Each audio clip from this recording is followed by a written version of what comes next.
Dear viewers, আসসালামু আলাইকুম। সবাইকে শুভেচ্ছা এবং অভিনন্দন। আশা করি সবাই ভালো আছেন। আমি আপনাদের সাথে আজকে শেয়ার করছি স্থূলতা প্রতিরোধী করণীয়। আপনারা যারা স্বাস্থ্য সচেতন, আপনারা যারা ফিটনেস ধরে রাখতে চান, আপনারা যারা অতিরিক্ত খাবার খেয়ে শরীরে অতিরিক্ত ওবেসিটি হয়েছে, আপনাদের উদ্দেশ্যে বলছি, আমরা ওবেসিটি প্রতিরোধে অবশ্যই করণীয় কাজগুলো করব। আমাদেরকে শারীরিক পরিশ্রম করতে হবে, ব্যায়াম করতে হবে এবং খেলাধুলা করতে হবে। এছাড়া আমাদের অতিরিক্ত ভাজা পোড়া, চর্বিযুক্ত, তৈলাক্ত এবং চিনিযুক্ত খাবার, অতিরিক্ত খাবার পরিহার করতে হবে। দৈনন্দিন খাদ্য তালিকায় আমাদের ফলমূল রাখতে হবে।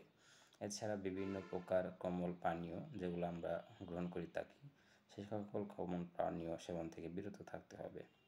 ওবেসিটি শুধুমাত্র একটি শারীরিক সমস্যা নয়, ওবেসিটির কারণে বিভিন্ন ধরনের রোগ হয়ে থাকে, যেমন হৃদরোগ, উচ্চ রক্তচাপ, ডায়াবেটিস, এছাড়া অনেক ধরনের রোগ হয়ে থাকে। তাই নিজেদের ফিটনেস ধরে রাখতে এবং স্থূলতা প্রতিরোধে এ সকল কাজগুলো করব। নিজেরা ভালো থাকবো, সুস্থ থাকবো। ধন্যবাদ সবাইকে। আসসালামু আলাইকুম।